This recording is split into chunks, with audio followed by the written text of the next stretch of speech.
Bonjour à toutes et à tous, je suis très heureuse de vous retrouver en cette fin d'année pour une nouvelle édition de Business Africa, votre magazine de l'économie et de l'entreprise.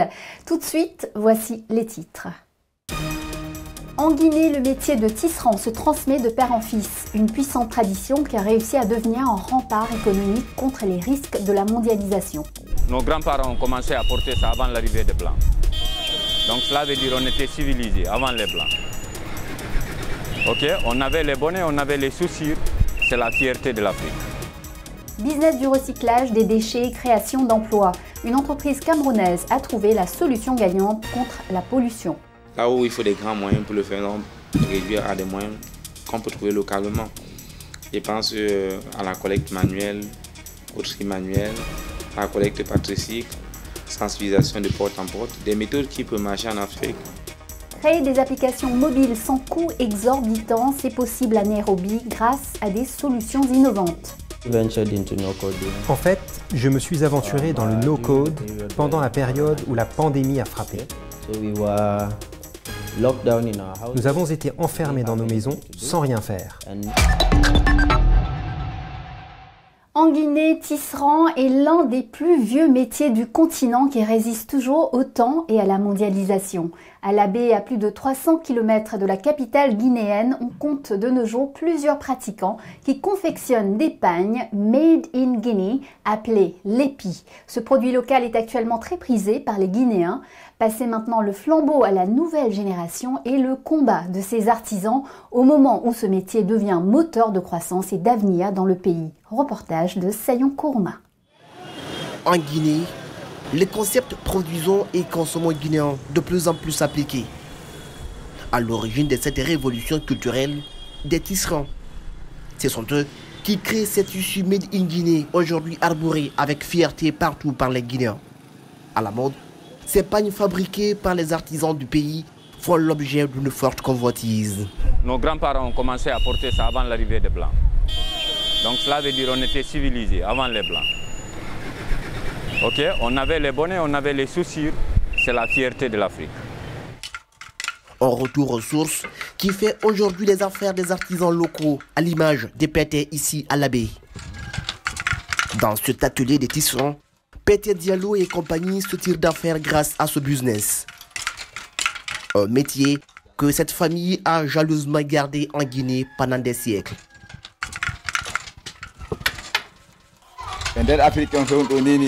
En Afrique, tout le monde doit s'accrocher à sa tradition et c'est ce que nous faisons ici.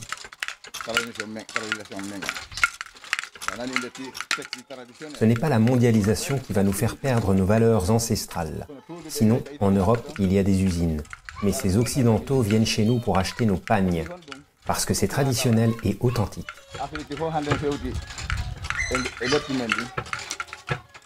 Sinon, chacun peut créer son usine, mais on ne veut garder que ce côté authentique et traditionnel. Et c'est important de transmettre cela à nos enfants. Et c'est ce que je fais ici.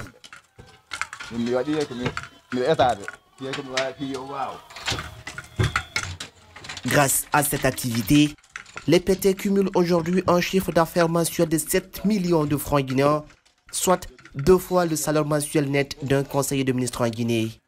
Voilà pourquoi, pendant des siècles, ce métier se transmet ici de père au fils. Pour cette famille, pas question donc d'abandonner ce business devenu aujourd'hui une mine d'or. Quoi de plus que d'initier les enfants dès leur bas âge. Et veille à ce que ce soit bien ajusté là.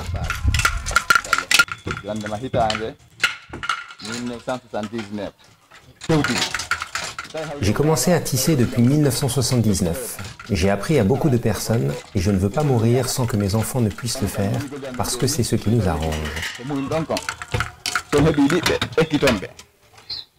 Si je meurs sans qu'ils ne puissent le faire exactement, c'est que je n'ai rien accompli de ma vie. Il faut que ce soit une perpétuelle tradition. Eux aussi apprendront à leurs enfants. Et dès que tu t'habilles en lépi, tout le monde sait que tu viens de Fouta ou de la Guinée. Savoir d'où l'on vient, c'est très important.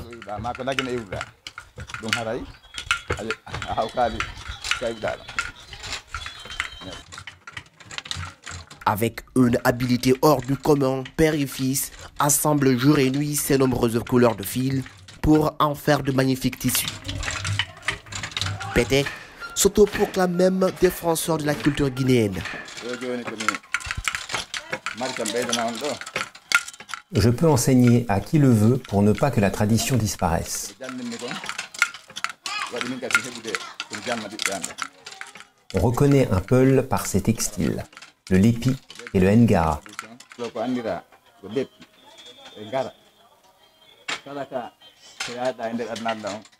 Partout dans le monde, dès que tu les portes, on sait directement que tu viens de la Guinée, du Fouta Djallon plus précisément. Face à la mondialisation, ces tisserands innovent en mettant à jour régulièrement leur création. Et leur travail et leur passion, ils en parlent même avec amour. Un métier grâce auquel ces enfants assurent leur scolarité. Ibrahim et Alpha Omar alternent aujourd'hui école et pratique du métier des tisserands. Mon père m'a appris ça, oui, ça fait 9 ans. Mais il m'a appris durant 3 ans. Après, je travaille pour moi-même. Tous mes besoins, je gagne ça ici. Parce que ce métier-là est un bon métier. À l'école, même si on ne gagne pas du travail, même on peut gagner ici tous nos besoins. Le grand maître Louis Boubacar Diallo a pris sa retraite il y a des années. Pour lui, cette activité est le plus beau métier au monde. Et ce n'est pas la mondialisation qui va les priver de leur passion. Ces enfants vont à l'école et font le métier du tisserand parallèlement.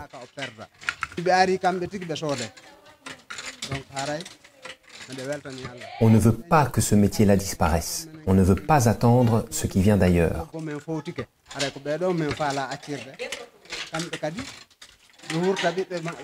Et d'ailleurs, beaucoup quittent l'Occident pour venir en acheter.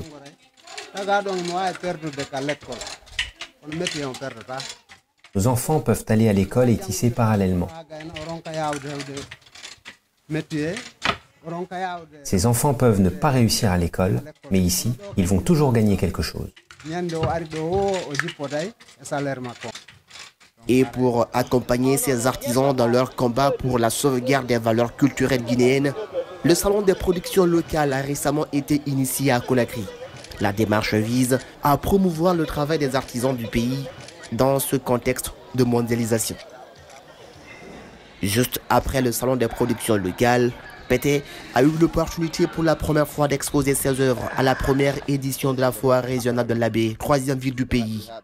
Un autre événement qui a permis à ces tisserands et à leurs confrères de bonifier leur chiffre d'affaires.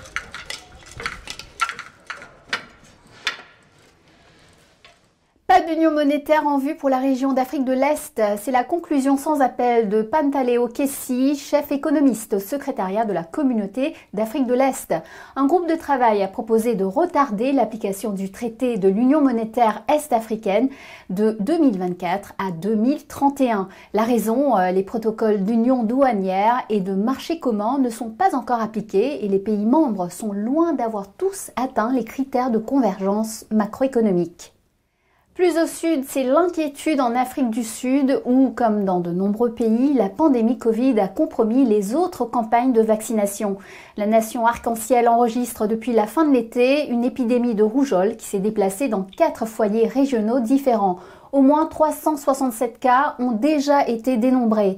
En novembre, l'OMS avait tiré l'alarme en soulignant qu'en raison de la pandémie Covid, presque 40 millions d'enfants avaient raté un rappel de vaccination contre la rougeole. Ce secteur se porte très bien en Afrique. Je veux bien sûr parler de la collecte et du recyclage des objets usagés, notamment plastiques. Car depuis quelque temps, les immondices qui jonchent les rues de nombreuses villes africaines constituent pour certains une opportunité économique à ne pas rater. Des entreprises camerounaises ont décidé d'allier lutte contre la pollution de l'environnement et business des déchets avec de nombreuses créations d'emplois à la clé. Aboubakar Siddiq Mounchili nous amène à Douala à la découverte d'une jeune entreprise très ambitieuse dans ce secteur prometteur. Douala, capitale économique du Cameroun. L'autre visage de cette métropole qui se transforme pourtant agréablement chaque jour, c'est encore malheureusement ces nombreux déchets de toutes sortes abandonnés dans la nature par les populations dans de nombreux quartiers. Ils polluent l'environnement, bouchent les drains et créent des inondations. Pas plus tard que la semaine dernière, on a travaillé sur ces drains. On a complètement curé le drain, mais en toute grande surprise, le drain est encore bondé de déchets. Un véritable casse-tête et désastre environnemental, surtout en ce qui concerne les déchets plastiques auxquels ce jeune promoteur et son entreprise ont choisi de s'attaquer en bâtissant leur réputation sur une solution originale adaptée à la situation locale. Nous avons essayé de contextualiser au contexte camerounais en développant des solutions alternatives. C'est-à-dire que là où il faut des grands moyens pour le phénomène réduire à des moyens qu'on peut trouver localement. Je pense à la collecte manuelle, au tri manuel, à la collecte par tricycle, sensibilisation de porte en porte, des méthodes qui peuvent marcher en Afrique. Cette place est le défi de jeunes étudiants camerounais conçus dans le cadre des compétitions interuniversitaires dans le pays, édition 2010, rubrique Environnement et gestion des ressources naturelles. Un groupe de jeunes qui veulent apporter une solution au problème de la pollution des plastiques dans la ville de Douala. C'est un projet qu'il fallait pour le Cameroun déjà, et peut-être l'Afrique, parce que nous avons une ambition assez large, les problématiques environnementales en Afrique. L'entreprise, créée en 2012, manie depuis lors avec succès assainissement de l'environnement et même business autour des déchets plastiques à travers le recyclage. Les ordures constituent une mine d'or, une niche d'opportunités pour Rodrigue Gondé et toute son équipe. Red Place collecte tous les types de plastique, en l'occurrence les bouteilles, les films plastiques, donc tout ce qui est bouteilles plastiques, tout ce qui est plastique sur le site, on collecte. Les équipes de cette jeune entreprise sillonnent la ville de Douala pour collecter des déchets dans le cadre du programme Éco-Collecte et sensibilisent également les ménages au tri des ordures ainsi que les établissements scolaires. D'autres localités du Cameroun comme Yaoundé ne sont pas en reste. Une fois les déchets collectés, ces déchets sont transportés au niveau de l'usine de traitement où ils sont triés, lavés, broyés. Nous pouvons collecter jusqu'à 2000 tonnes sur nos points de collecte. Donc comme je dis, on fait une projection pour atteindre 10 000 tonnes d'ici 2025. Le travail de recyclage ou de production de la matière première pour d'autres entreprises à base des déchets collectés sur le terrain se fait ici à l'usine, bâtie en plein cœur du quartier industriel Bonabéry, situé en périphérie de la ville de Douala. Des produits finis ou semi-finis sont obtenus au bout d'un long et minutieux processus qui requiert des moyens techniques lourds, adaptés et des compétences variées. Quand ça arrive, nous pesons d'abord. Le camion rentre dans le site. Et les gens, on a des travaux qui font descendre ça. Et on pèse ça. Le travail ici consiste à plusieurs choses.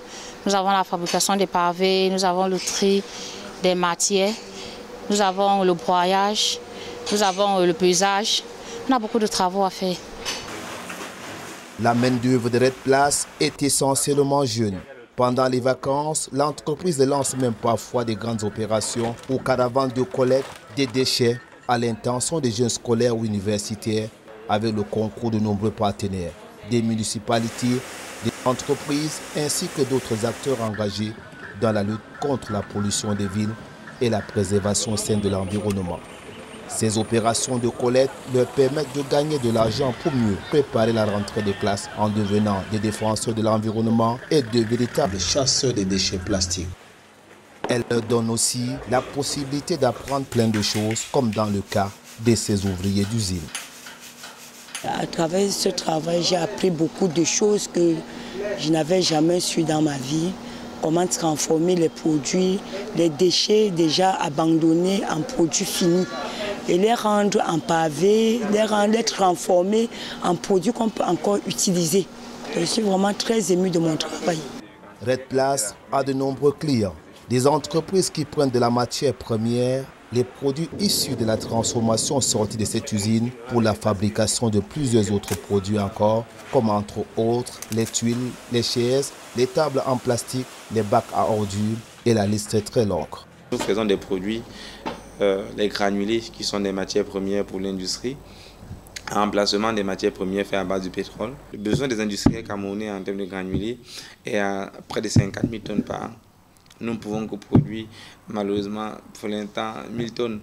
Et nous comptons produire 10 à 20 000 tonnes d'ici 2025 si nos investissements suivent. Pour ce promoteur et bien d'autres responsables de structures également présents au Cameroun sur le terrain et le marché de la collecte et la valorisation des déchets plastiques, ce secteur a besoin d'être soutenu. Chaque année, le Cameroun produit 600 000 tonnes de déchets plastiques avec seulement un peu plus de 20% recyclés. C'est dit qu'il y a encore à faire et surtout du gisement pour toutes ces entreprises de recyclage.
Bienvenue dans la deuxième partie de notre émission. C'est une initiative à suivre dans la bataille contre l'inflation des prix des produits de première nécessité.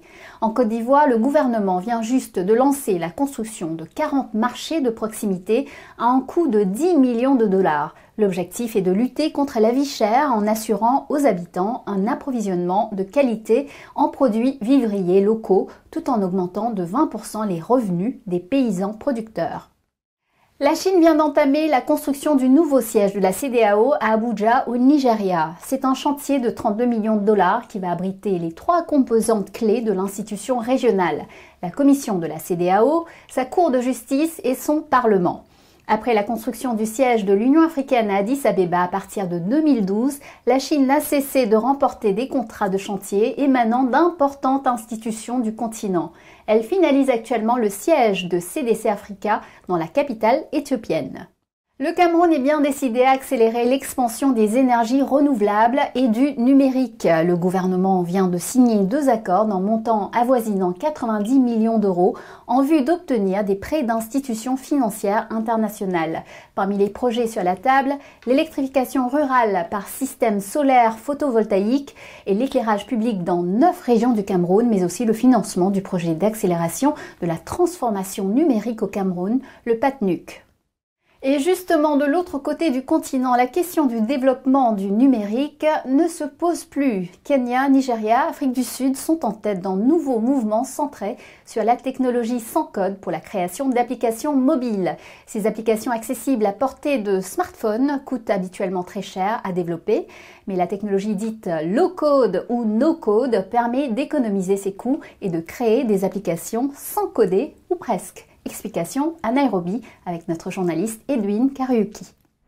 Maureen Esther Achiang s'aventure dans des eaux inexplorées et crée un chemin qui, selon elle, sera bénéfique pour la prochaine génération de techniciens. Cantonnée dans son appartement en ville, elle commence sa journée à midi, une journée consacrée à enseigner à des étudiants du monde entier comment coder facilement.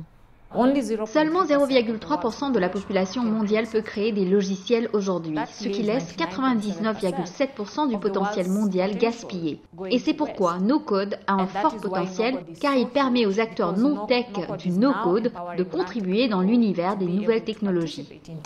Elle est en train de devenir une autorité dans ce domaine qui s'est ouvert à elle au milieu de cette pandémie de Covid-19. Maintenant, elle passe ses journées à enseigner à d'autres jeunes cet art de créer des applications en utilisant peu ou pas de code du tout.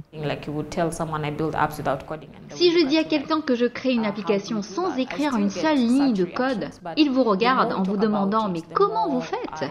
Je suis toujours confrontée à ce genre de réaction. Mais plus vous en parlez, je parle de ces applications qui sont construites sans code, comme Reacher, Dualito, YardGuru, StudioTime, WheelPrice. Tout cela sont des entreprises mondiales qui ont été lancées sans code. Plus j'en parle, plus les gens comprennent que cela peut être fait sans écrire une seule ligne de code. Le mouvement sans code, no code comme elle l'appelle, est relativement nouveau ici au Kenya. Seule une poignée d'étudiants ont manifesté leur intérêt pour apprendre les ficelles de la création d'applications mobiles. Andrew Kisilu est l'un de ces jeunes hommes. Ce que je cherche à faire, c'est de résoudre les problèmes des gens ordinaires, dans le but d'améliorer leur vie et d'améliorer nos vies tous ensemble. Andrew n'est pas un technicien traditionnel, il est plus à l'aise sur la pelouse pour jouer au football. Mais la pandémie de Covid-19 a fermé les terrains de football et l'a vu raccrocher ses crampons, quoique à contre-cœur. Pour faire passer le temps, il a rejoint la classe de Maureen. Il dit que la technologie l'aide à rester à l'écart des bêtises de son âge, tout en offrant des solutions à beaucoup de jeunes comme lui. En fait, je me suis aventuré dans le no-code pendant la période où la pandémie a frappé. Nous avons été enfermés dans nos maisons sans rien faire. Et moi, une grande partie de ma journée est prise par le football. Je n'ai pas pu continuer mes activités quotidiennes. J'avais donc beaucoup de temps libre. Et grâce à un de mes amis, j'ai fait la connaissance du mouvement no-code. Andrew, tout comme son mentor et son entraîneur, pense que le Kenya et l'Afrique sont mûrs pour la révolution no-code. La capacité de créer des applications mobiles qui offrent des solutions aux problèmes locaux est présentée comme un changement de paradigme dans le fonctionnement des petites entreprises. J'ai vu des gens numériser leurs connaissances de tant de façons en créant simplement des applications éducatives, des applications sociales, des applications professionnelles avec le no-code. C'est pourquoi nous devons sortir de cet état d'esprit où l'on se demande en quoi cela va nous aider à gagner notre vie. J'ai vu à quel point nous avons du mal à nous connecter avec les meilleurs entraîneurs professionnels. Ce qui s'est passé, c'est que j'ai ressenti le besoin de plonger dans ce problème que nous avions. Si je peux offrir à un enfant, quelque part, une possibilité d'entrer en relation avec un entraîneur de haut niveau, parce qu'ils sont vraiment doués, si j'arrive à faire un pont entre ces entraîneurs qui sont très pris par leurs activités quotidiennes et ces joueurs, ils pourront les tester pour voir leurs talents. Il y aura ainsi une meilleure détection. Le bouleversement causé par l'adoption croissante de ce type de codage a été accueilli avec scepticisme et rejet catégorique par les codeurs plus traditionnels. Maureen pense qu'il y a suffisamment de place pour que les deux coexistent. Les personnes qui créent ces outils no-code sont des développeurs de logiciels, donc les développeurs de logiciels intelligents, qui créent déjà ces outils pour rendre autonomes les personnes non-tech. Tandis que d'autres développeurs pensent que ces codeurs prennent maintenant leur job et qu'ils ne sont pas aussi compétents qu'eux. Il ne devrait pas en être ainsi. Bien sûr, il y a eu beaucoup de réactions négatives, mais c'est par manque de connaissances. Il ne devrait pas y avoir une guerre entre les personnes non-tech et tech. Les techpreneurs équipés de ces compétences en codage comme Andrew offrent non seulement des solutions, mais trouvent également un moyen de gagner et d'économiser cette petite pièce supplémentaire, de l'argent qui aurait été utilisé pour payer les codeurs traditionnels pour développer les mêmes solutions à un coût beaucoup plus élevé. La première chose, c'est la vitesse. Je veux dire que vous pouvez lancer une application en une nuit, en fonction de votre compétence. Le codage traditionnel peut vous prendre jusqu'à 2 à 8 mois avant de créer une seule application, sans compter la phase d'idée de l'application. Donc, l'avantage principal du no-code, et la vitesse. Puis, le coût. Car la création d'une application traditionnelle vous demanderait pas moins de $10 000 pour la créer. Les développeurs low-code sont optimistes que la tendance qui se dessine permettra à la majorité des jeunes en Afrique, dont beaucoup n'ont pas de formation en informatique, de mettre la main sur ces outils. Des outils qui équilibreront les règles du jeu et leur donneront une chance de rivaliser sur la scène internationale. C'est le moment de récompenser les fidèles de Business Africa. Découvrons tout de suite le gagnant du jeu. Félicitations, vous avez donné les bonnes réponses de notre émission numéro 591. Le nom de notre gagnant s'affiche à l'écran, petit rappel. Première question. Quelle est la durée moyenne de vie d'une pirogue traditionnelle au Ghana? Réponse, 10 ans. Deuxième question. D'où provient majoritairement le riz importé en Afrique? Réponse, d'Asie. Voilà, Business Africa, c'est fini pour aujourd'hui. Je vous retrouve la semaine prochaine, même chaîne, même heure pour Initiative Africa. Nous retrouverons Charles Karangawa, spécialiste de la restauration des terres et de l'agriculture durable à l'Union internationale pour la conservation de la nature. En attendant, vous pouvez revoir cette émission sur notre site africaonair.com et nous suivre sur nos réseaux sociaux. N'hésitez pas à liker, partager et commenter en utilisant le hashtag Business Africa. Bonne fête de fin d'année et à la semaine prochaine.